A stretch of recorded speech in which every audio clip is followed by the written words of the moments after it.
السلام عليكم ورحمة الله وبركاته. مرة هذه مصلحات بها وعنا وناسنا مامتي من مركز الدولة الدهور متفاعل عالم كنقدر وسنة وهذا التي في أصلاً كيما المحكمة دانا قدر وسن مدحونا قرن كتير اسمه لنا يلاكم يا ضياشة قول أفضل يسال يعني كم مدحونا يا مقع بيس في إسرائيل iyo madaxda xisbiyada ka oo kula kulmay madaxweynuhu madaxtooyada qaranka roob ayaa ka da'ay goobaha qaar sida Kenya ka da'ay roob ayaa ka da'ay kuwaasoo garaafeeyay magaalada Nairobi dad badan ay ku dhinteen maal badanna lagu waayay dowladda federaalka Soomaaliya ayaa ansixisay cutubyo ka mid ah oo marka la isku maalaabsanaa federaaliinta iyo dastuurka qaranka habka uu noqonayo kaasoo ay absi aqlabiyada oo qarbi halkaasii ka soo jeesteen Puntland iyo Jubaland iyo dhammaanba dad badan oo Soomaaliyeed kuwaasoo marka hore isku hayay qaabka ansixinta iyo qaabka doorashada wax noqotay iyadoo laga heshiisiin si duuduubana lagu ansixiyey daafaha caalamka ayaa waxaa gelgelay dagaalkii ka dhacay Israa'iil iyo Mareykanka iyo Iran kaasoo dhammaanba daafaha caalamka ay joojiyay socodkii gaadiidka diyaaradaha badda cirka iyo dhulka Dubai iyo Abu Dhabi iyo Qatar ayaa ah wadnayaasha daafaha caalamka oo kala gooshan dadweynaha adduunyada ku nool kaasoo haatan dhaqaalaha adduunku u meel halisa maray lagana baqayo inuu ku sii fido dhul haatan nabdoon sida Turkiga iyo wadamada la jiiraanka inuu gaaro iyo Sacuudigaba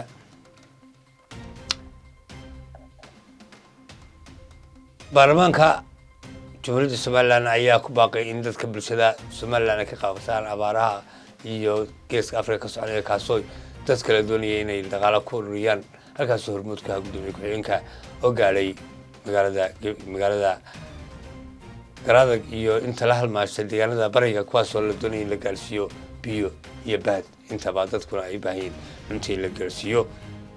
halkani waa hadal tiifatoodkii maalmaha ka mid ah naga daawatan ku soo dhawaada warkii oo fidsan madaxweynaha qaranka Jumhuriyadda Somaliland ayaa la kulmay odayaasha gobolada Awdal halka caawa la kulmay hoggaanka guud ee Samaroon kuwaasoo la rabay in lagu galxaadho dhibaatooyinka shaqooyinka ka dhacay goboladaas iyo in si nabdoon bulshada gacanta la isku soo geliyo iyo in wada loo furo ciddii dhibaato ku xiriirtay ama heshiiskii buugii xeerciisa iyo intii la halmaashay dadku ay ka seen dhinaca kale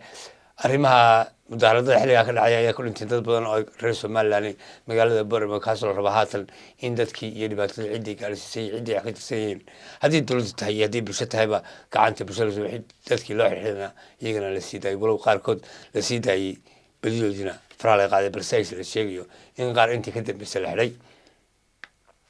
xisbiga kaaga ayaa ka soo jeestay doorashadii xilliga komishiga ku dhawaaqay kaasoo haatan madaxweynuhu ku dhexdhexaadiyay ogolaadeena inay doorashada ka qayb galaan wixii ay tabiyeen farsameysan ay ugala xaalaan golaha komishinka iyo madaxda qaranka sida wasaaradda arrimaha gudaha diiwaangelinta iyo inta la halmaansha xeerarka loo baahan yahayna in dib qaabeyn iyo wixii ay ka tirsanayaan dib u qaabeyn lagu sameeyo qodobada tolmoon ee rabaan in wax ka bedel ama kaabis lagu sameeyo sida iyagu sheegeen iyagoo ay sheegeen doorashadii hore in gudbigooda midmado ay lahayd oo meelo badan si dad badan ay ugu laba jeersada noqdeen kuwaasoo loo baahan yahay latfil balse la sheegay in goobihii dhibaatada ka dhacday sidoo loo xaliyo inta kala hadhayna qaranka wixii ka dhiman loo safatiro dowladda Somaliland ayaa safir magacawday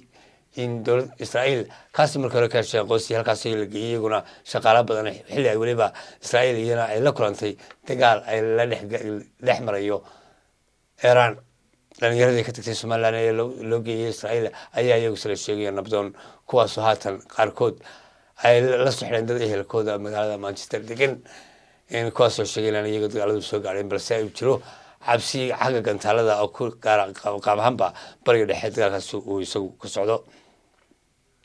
dowladda federaalka Soomaaliya ayaa ansixisay dastuurkii qaranka kaasoo hore la isku haystay sida Puntland oo iyagu ku xilibnaa qaybo ka mid ah xildhibaanada magaalada Muqdisho xilligan ansixinayay ka hor ayaa waxa isugu yimi dowladda federaalka iyo qaybo ka mid ah doorashooyinka sida Jubaland iyo Puntland walow aanay xilligaas ka soo qayb galin dowladda Galmudug Hirshabelle iyo dowladda Koonfur Bari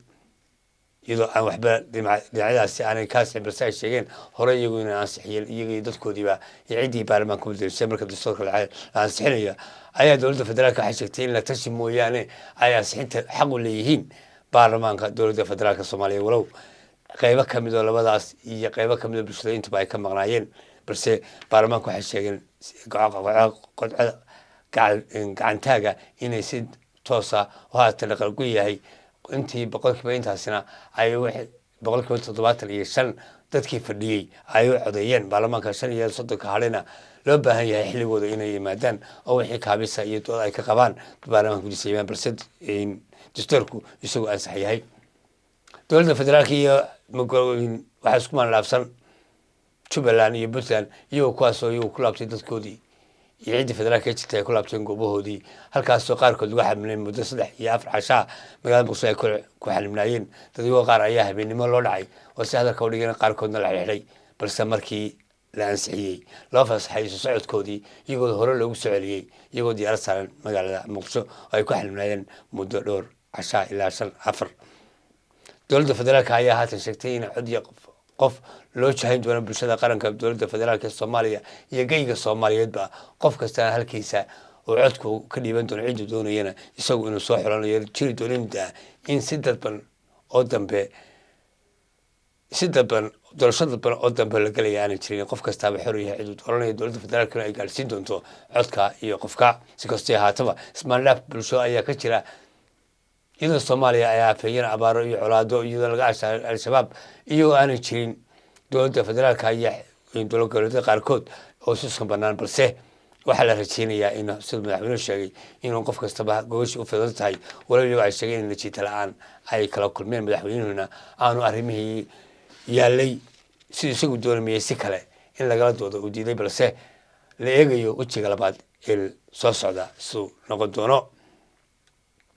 abaara baasan ayaa ka jira geeska Afrika gaar ahaan geyga Soomaalida kuwaasoo kulaba xaasay ama sidoo xaasay sanadkii hore roobkii deerta iyo gugu oo yaraa meelaha qaarna aanu helinba dadyoga aafaadka Soomaaliyeed ayaa bulshada ka codsanaysa in qof walba halkiisa horena halkan aanu ku tabinay TV-ga qaarkoodna ay baraha bulshada la soo dhigayba waxa bulshada Soomaaliyeed lagu codsanaya inay qaaraan ursadaan degmo kasta iyo gobol kasta si soo abaabula gaarsiina deegaanadiisa inuu gaarsiiyo biyo iyo baadba dadkana cunto la gaarsiiyo baarlamaanka dowladda federaalka Soomaaliya ayaa wali alanka iyagu wasay sheegeen dadka qaar ay ku eedeynayaan halkay iyagu xilligan doorasho iyo arrimaha isqabsan siyaasadda Soomaaliya ku jirto balse ay bulshada Soomaaliyeed qayb ka mid ay dhulka taalo baarlamaanka Soomaaliland ayaa iyagu qaarkood kala aba baxeen deegaanadii laga soo durtay sida gudoomiye ku-xigeenkii golaha baarlamaanka Mudane Giire oo ku sugan haatan gar adag iyo Ceelafeyn iyo magaalada Ceergaaba agaarkeeda gobolka Sool iyo Sanaag qaarkood ayaa iyaguna ka qayb galeen Togdheer ayaa iyaguna wax ka qayb qaadanaya dadkii xilliga laga soo iyo kuwa haatan u taagan doorashooyinka iyo tartan lagu jiro nin kasta bari ka maalin bulshadii soo dooratay iyadoo rabo kuwa haatan dooranayaaba sidii inuu qof walba abaal si gasho bulshadiisa halkani waa hadal TV todobaadkii maalmaha kamid ah aanaga daawatan dagaalada bariga dhexe ayaa aad iyo aad u shaqaalanaya ka hoos haatan maalintii sagaalaad maraya iyadoo dagaaladu ay qaarkood sida Qatar Kuwait Bahrain Lebanon Urdun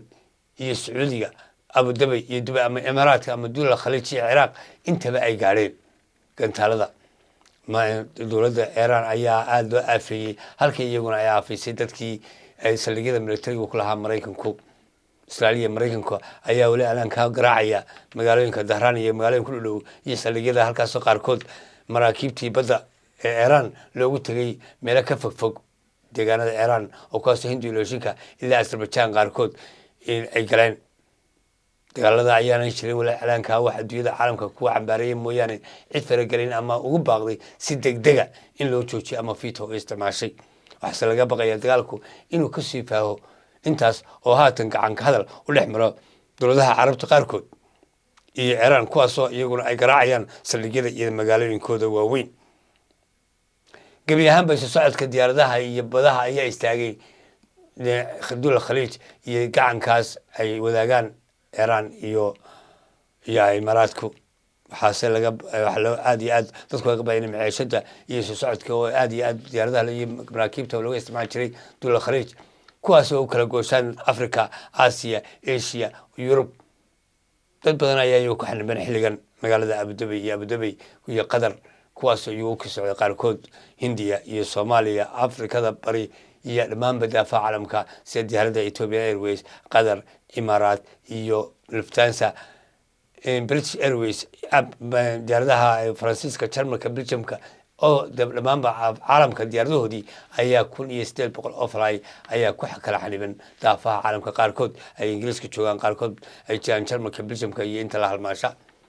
ma jirto qaramada midoobay ama cid organization oo haatan tallaabo ka qaaday dhinacyada isku xidhan kuwaas ugu baaqday in dagaalka la joojiyo iyadoo ay jirto dagaalka Ukraine oo wali aanka isaguna soconaya. Yurub ayaa waxa ku qaali garabay dhammaan bashadaalka iyo gaasta dabiiciga ah kuwaas oo loo adeegsado cuntooyinka iyo xilliga qabow iyo wali aanka lagu jiro. halkan waa hadal TV waxaan Ilaahay ka baryaynaa inuu dagaalada iyo afaadada adduunka soo jeedo adduunka afkarad u sameeyo Soomaalidana aad ka soo jabiyo abaaraha iyo afaadada colaad sokeeye kana soo afjaro dhibaatooyinka dhiganaysa siiyo. halkani waa hadal TV oo